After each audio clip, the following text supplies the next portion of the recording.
Em nome do Pai, do Filho e do Espírito Santo. Amém. Amado ouvinte do programa Oração da Manhã, Deus abençoe você, sua família e todos os seus trabalhos.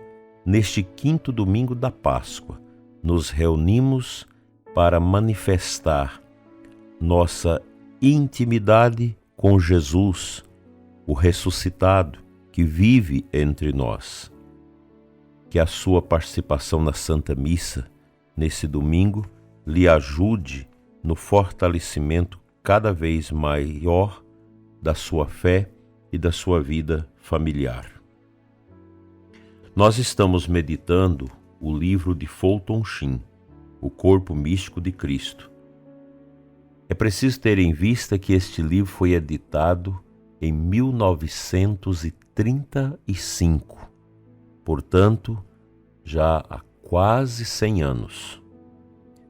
Mas é um livro atual.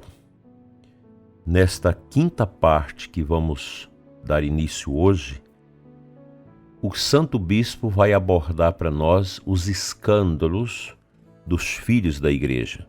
Nós, batizados, somos os filhos da Igreja. A Igreja é santa, ela é mistério.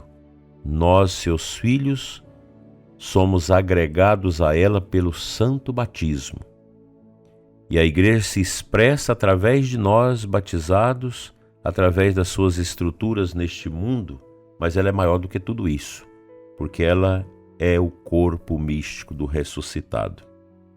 Até agora, diz Fulton Sheen, falamos da Igreja como um ideal. O Cristo ressuscitado à direita de Deus Pai é a cabeça da Igreja. Nós, os membros batizados, somos o corpo. E o Espírito Santo da verdade, a terceira pessoa da Santíssima Trindade, é a alma da Igreja. Mas, de fato, a Igreja sempre vive conforme esse ideal? Historicamente, ela sempre foi a esposa imaculada de Cristo? Sua cabeça visível sempre foi santa? Seu corpo sempre foi virginal e santo? A própria Igreja não precisa responder a essas perguntas, pois o mundo já as respondeu em nome dela pelo menos umas 10.000 vezes. Deixai que o mundo revele o pior, pois isso só ajudará a esclarecer sua verdadeira natureza. Estas são as perguntas pelas quais o mundo ataca sua cabeça visível, Pedro, e depois o corpo, que somos nós. Como ousa dizer que o sucessor de Pedro é o vigário de Cristo? As vidas pecaminosas dos homens que se sentaram na cátedra de São Pedro não prova que eles não são infalíveis? Como pode ser infalível alguém que é pecador?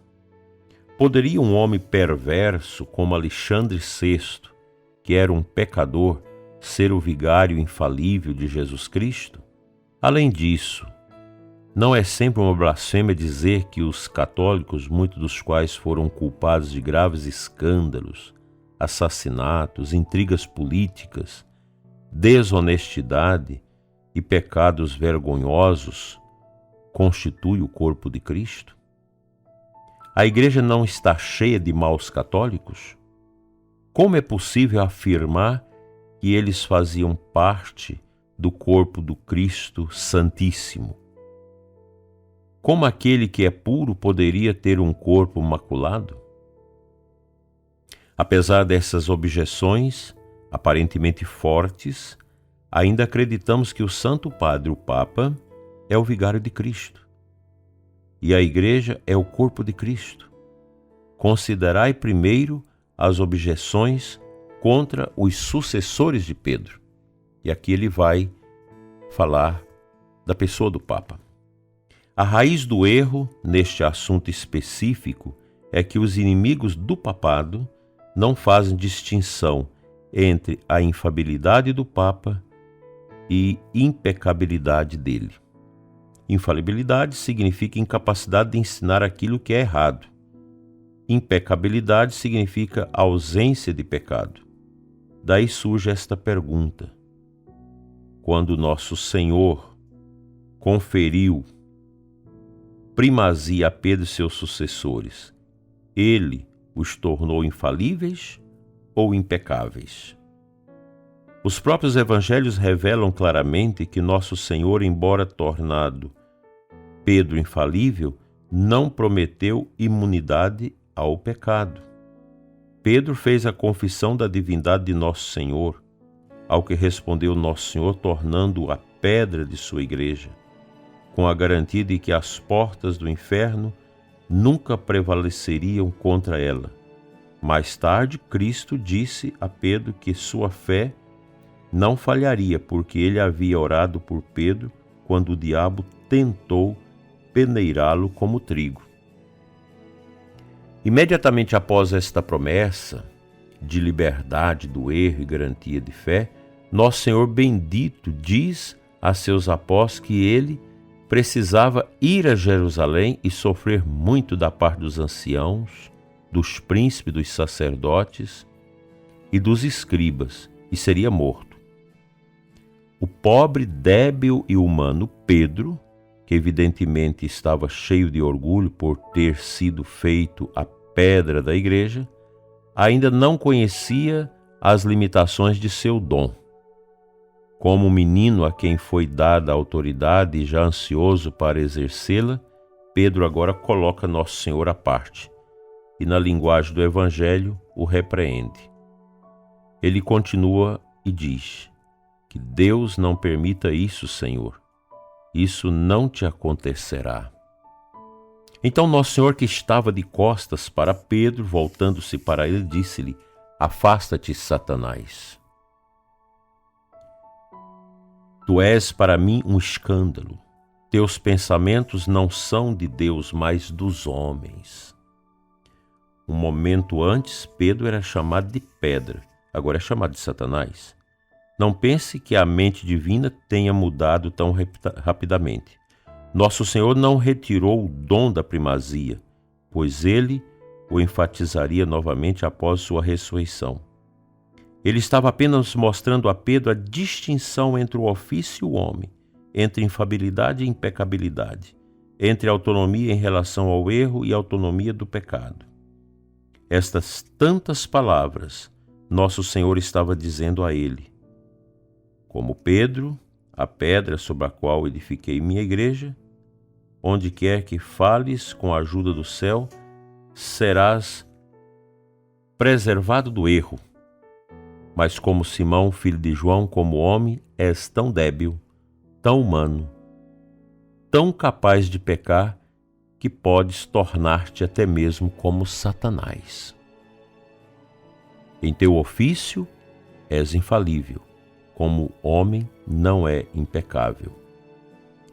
É também por isso que quando nosso Senhor confirmou a primazia logo após a negação tríplice de Pedro na noite da quinta-feira, dirigiu-se a ele como filho, Simão, filho de João, como homem que havia caído. E somente após a confissão tríplice do amor foi-lhe dado pleno poder para alimentar os cordeiros e ovelhas do divino pastor. Estas palavras de nosso Senhor a Pedro é também para nós um certo conforto, porque nosso Senhor soube lidar com esta realidade de fragilidade do apóstolo.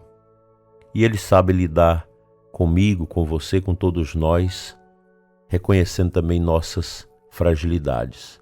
Nós precisamos do auxílio de Deus para que não caiamos nas fraquezas próprias da nossa natureza decaída pelo pecado original.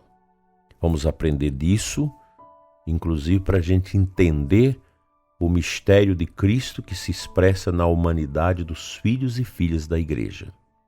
Sempre é preciso apelar para a misericórdia, para a compreensão, para o perdão, pois nós não encontramos anjos na igreja, mas pessoas que estão a caminho da santidade, que necessitam da graça de Deus para sobreviver às tribulações desse mundo, professando a sua fé. Vamos ouvir um trechinho do Evangelho de hoje.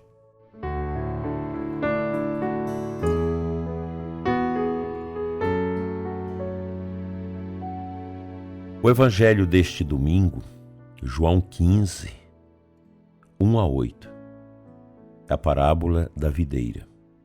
Permanecei em mim e eu permanecerei em vós. Como o ramo não pode dar fruto por si mesmo se não permanecer na videira, assim também vós não podereis dar fruto se não permanecerdes em mim. Eu sou a videira e vós os ramos. É uma das passagens belas do Evangelho de São João, a parábola da videira, que nos dá esta consciência também do que é a igreja. A igreja é essa grande videira. E Cristo é o viticultor, aquele que cuida da videira, que corta os galhos que estão desarrumados, que dá vitalidade. Cristo é o dono da vinha. E nós somos filhos da vinha. Somos chamados a cuidar desta vinha, cuidar da igreja. Se nós pudéssemos contar quantas pessoas neste domingo serão envolvidas na celebração eucarística em todas as nossas igrejas, ficaríamos imensamente assustados com quantas e quantas pessoas que são necessárias para colaborar com a realização do culto eucarístico no dia do Senhor. Desde as pessoas que limpam a igreja, que abrem as portas da igreja, que organizam as coisas, que acolhe, que zela, que prepara a sacristia, que prepara os elementos necessários para a celebração da missa, os leitores, os ministros da distribuição da comunhão, o padre, o diácono, os seminaristas, os acólitos, os cantores. Muita gente se envolve nesta celebração. Esta é a vinha do Senhor, onde todos nós somos seus filhos amados e operários. Quando o Papa Bento XVI foi escolhido Papa, ele disse: eu sou apenas um operário da vinha. E é verdade. Na igreja, em razão do nosso batismo, todos nós somos operários na catequese, nas pastorais, nos grupos, na evangelização, na liturgia, enfim, em todos os trabalhos da nossa santa e amada igreja que se expressa na comunidade paroquial, estão ao nosso dispor, são espaços favoráveis à nossa ação como servidores, como aqueles que servem e lavam os pés uns dos outros. Amemos a nossa igreja e por ela daremos também a nossa vida.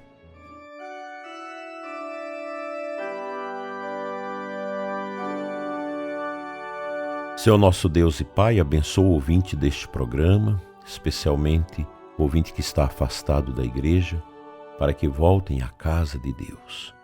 Santifica, Senhor, e abençoa cada família que escuta o nosso programa nesta manhã dominical.